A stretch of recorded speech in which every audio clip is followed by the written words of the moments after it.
Right message, right communication, country inside news. देख रहे हैं कंट्री इनसाइड न्यूज। बिहार सरकार के तेज तर्रार मंत्री और भारतीय जनता पार्टी नेता जीवेश मिश्रा ने बिहार सरकार के मुख्यमंत्री नीतीश कुमार से साफ मांग कर दी है।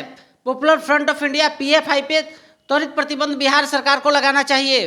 प्रेस कॉन्फ्रेंस कर जीवेश मिश्रा ने कहा, एनआईए बिहार आ चुकी है, ढाका से एक शिक्षक को पकड़ा है। बिहार में जो पॉपुलर फ्रंट ऑफ इंडिया का टेरर मॉडल मौजूद है, उसके जो पकड़े गए हैं, उसके जो अपराधी पकड़े गए हैं, उन्होंने कहा है कि 15,000 लोगों को हम बिहार में ट्रेंड किए हैं, सभी का नाम उद्घाटित होना चाहिए। आप देखिए प्रेस कॉन्फ्रेंस में क्या कह रहे हैं जीवेश मिश्रा। रखिए उन पर जितने प्रकार के अभी जांच चल रही है, एनआईए अपना जांच कर रहा है। जब देश की सबसे प्रतिष्ठित संस्था इन चीज़ों की जांच कर रही हो तो बीच में किसी प्रकार की बयानबाजी करना उचित प्रतीत नहीं होता है और इससे संबंधित कोई सवाल जवाब उचित नहीं है। पूरी जांच आ जाने दीजिए, दूध का दूध पानी का पानी हो जाएगा। 2014 के बाद से इस देश में कोई भी आतंकी घटना न घटी है और मैं आपको विश्वास दिलाता हूं कि आगे घटेगी भी नहीं।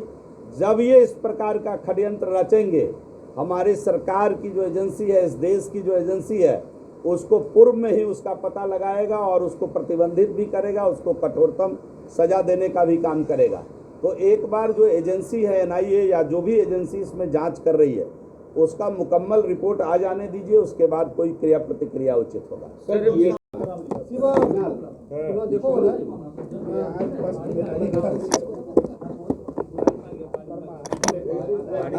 हमारा है और यह मांग उठी है कि पीएफआई को प्रतिबंध लगा देना चाहिए। निश्चित रूप से लगा देना चाहिए।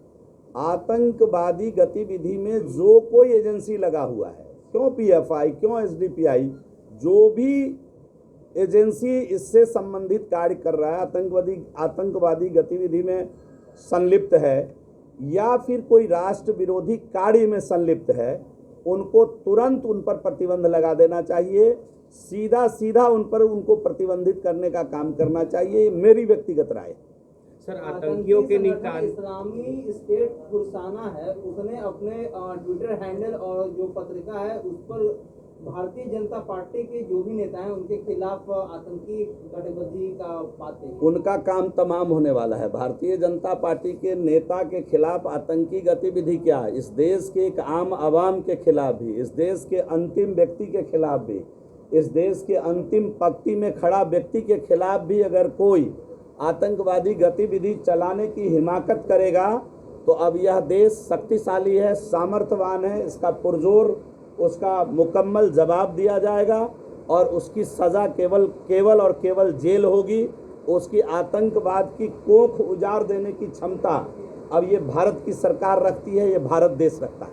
तो बहुत ही दुखद बात है, इस प्रकार की जो भी कोई एजेंसी है, कोई संस्था है, वो निश्चित रूप से प्रतिबंधित होनी चाहिए। सरकार इसकी पूरी जांच करेगी और जांचोपरांत जो मुकम्मल ठोस उपाय होगा, यह सरकार किसी भी आतंकवादी गतिविधि में संलिप्त कोई भी एजेंसी हो, कोई भी संस्था हो या राष्ट्र विरोधी कार्य में संलग्न कोई भी संस्था हो, मैंने बार बार कहा कि अब जो राष्ट्र के अंदर जो सरकार चल रही है वो राष्ट्रवादियों की सरकार है और राष्ट्र विरोधी गतिविधि में संलिप्त कोई भी व्यक्ति बचेंगे नहीं, वो बच नहीं पाएंगे।